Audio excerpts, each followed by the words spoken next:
мұздатқыштың бағасы 15%-ға арзандатылды. Егер мұздатқыштың алғашқы бағасы 58 мың, 62 мың, 70 мың болса, оның арзандаған бағасы нешеге тең дейді.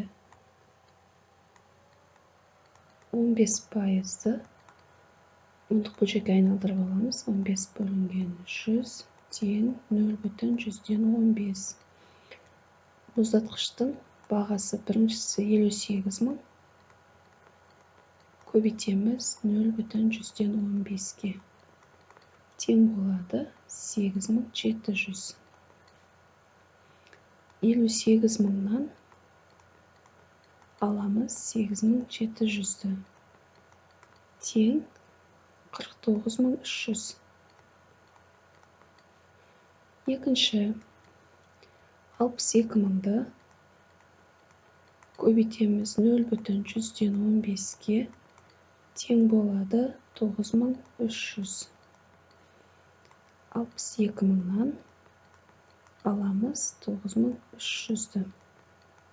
Тең 52700. Үшінші 70 мың. Көбейтеміз 0,115-ке. Тең 10500.